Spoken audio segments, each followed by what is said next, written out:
Good afternoon, gang. David Gupple, Thinker Farmer here. I'm moving the stalker herd into the well pit field. Let's see, today is November 19th, 2024. And we've been bale grazing the last couple of weeks. I'm turning them onto some pretty good stockpile. It's been rested for over 2 months now. And we've been bale grazing. Really normally would continue bale grazing, but it's getting colder, and the this particular paddock, the well pit, has a lot of clover in it, and once we get a really hard frost, that's probably going to kill the clover. So, or rather will kill the clover. So even though our fescue is improving, our some of the other forages will be losing their usefulness. So we're going to go ahead and graze the well pit, and then we'll probably, we've got basically a lane through the center of the farm that allows us to go wherever we want. This lane, I'm in a triangle right here. If you take that road all the way, that goes straight to our corral. That kind of simplifies a lot of movement on the farm whenever we need to sort animals or whatnot. So, yeah, we're going to get these animals moved in here. We're probably going to graze on some pretty good forage for a week and a half. I measured the bricks. I think I mentioned this in an earlier video. We're getting between 15 and 20 bricks on our stockpiled fescue right now, which should only improve a little bit. So, even though it's been really dry for the last 2 months, we've got really good forage, and so that's playing to our advantage. Stalkers are in pretty good shape right now. Yeah, I'd say mostly all of them now have a winter coat on. Yeah, you don't see anybody in there that's slick.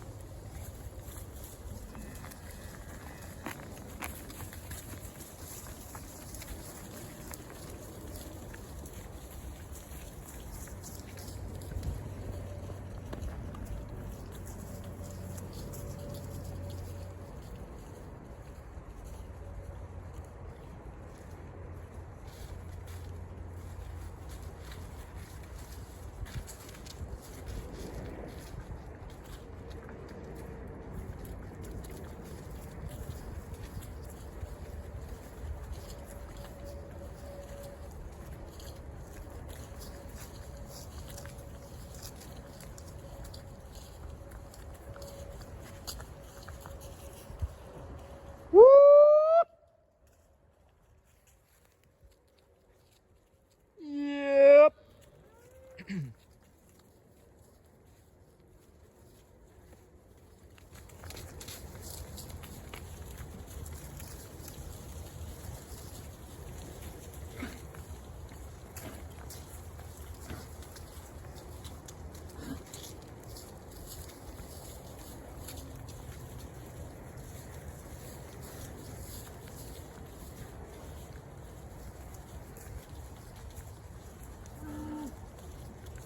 That guy's been rubbing himself in the dirt.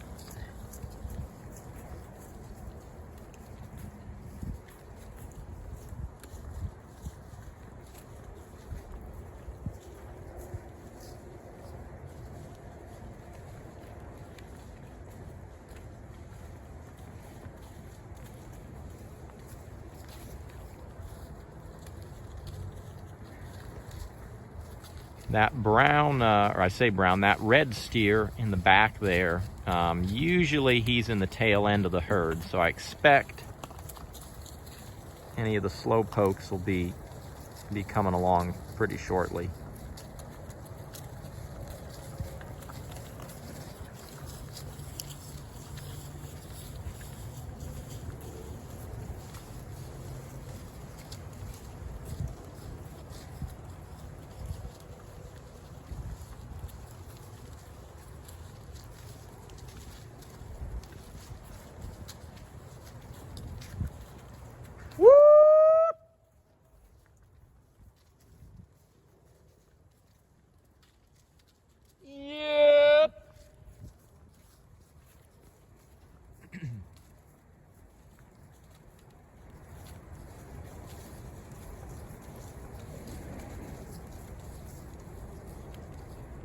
there's more or less two ways you can move animals. You can drive them or you can call them. And generally for really good grazers that are moving their animals on a daily or a bi-daily basis, or maybe you're moving them multiple times a day instead of just once a day. For those individuals, your animals get trained. They get to where they look at this four-wheeler as food. When they see the four-wheeler, they assume that means they're getting moved. So these guys, I almost don't even have to call them, but usually I do on a long cattle drive. It grabs their attention and I let out a pretty good whoop at them, and it works. It's generally a lot simpler than driving animals. Animals naturally will drive. Bud Williams has, I think, has proven that enough in all the animals from all sorts of classes of livestock and different types. So driving does work, but really it's a lot more difficult than just getting the animals trained to polywire, moving them consistently, and just calling them. So for this cattle drive, I rolled up a wire, called them, I had to open a couple gates, and they followed me. I don't think it was quite half a mile, but it was certainly was more than a quarter mile. They followed me down a lane. So calling animals, having them trained, it works. It's a whole lot simpler than driving them. Sometimes you do have to drive animals. Sometimes they don't want to move, and you have to do what you have to do.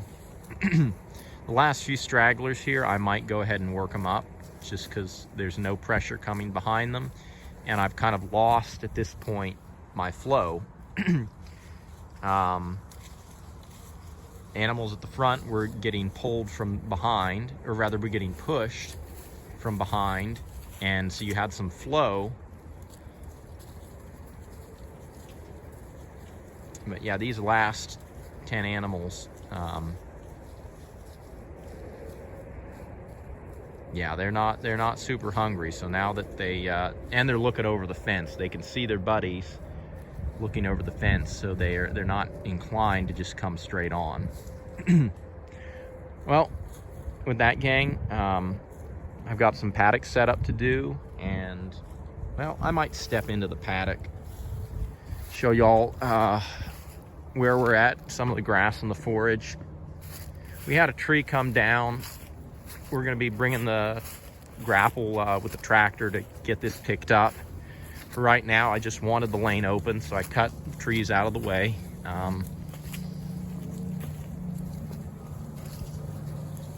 Again, most of our forage here is Kentucky 31 fescue. And I don't think we're going to see a lot in this paddock, but on the top end, I've got a lot of white. There's a little bit here, white and red clover. And once we get a hard frost, that's gonna burn, and that's gonna be it for the clover. So this paddock is, I was saving this as kind of some of my winter stockpile. Went ahead and made the decision with my manager, Todd, that we'd come graze out the the well pit field. That's because we call it the well pit because right over the hill, you can see that power pole there. That's our well, and that we pump water from there, and it goes up here. It goes, trying to think how to describe it. It basically goes 3 paddocks up to the highest paddock on our farm, and we've got a large 10,000 gallon storage tank. And so that means a pump isn't constantly cycling on and off. So the pump lasts longer, and we have 3 days storage of water if we lose power. But yeah, fescue is, like I said, I measured the bricks a week ago. Well, it's been 2 weeks probably now, a week and a half. And the bricks is over 15. It's not quite 20. So, I mean, this fescue grass is great, and it's probably going to only improve in the near future. So these animals are going to do great on it. I'm looking for some orchard grass. I know I've seen orchard grass in almost every paddock on the farm. Mostly cool seasons is what we have. We get some Johnson in the summertime. But yeah, these guys, I'm not hearing anybody making any noise. Everybody's eating good. We had some thistles in here this summer. We didn't brush hog them or anything. Supposedly those are doing good for our soil biology, and they're tap roots that are breaking up the compaction layers. So we'll see as time passes.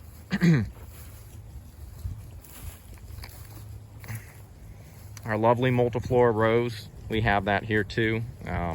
We brush hog we brush hog basically every few years a paddock to control that. I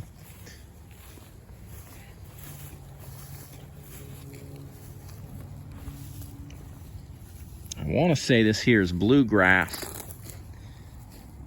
with the really thin leaf there, or really, yeah, I don't know what else to call it. I don't think that's fescue. I'm guessing that's bluegrass. If it's not, it's something else.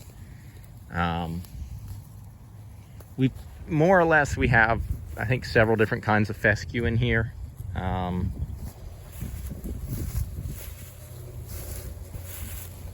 Anyway, I'm continuing to realize how much more I need to learn about different grass species. Normally, you learn grazing management first, and then with time, you learn what the species of grass are telling you, how you need to tweak your management. There's red clover. Of course, here, the more rounded, smaller one, pretty sure that's white clover. All right, well, I'm gonna get on with the day. Got some paddocks to set up. With that, gang, blessings for the journey, and keep it real.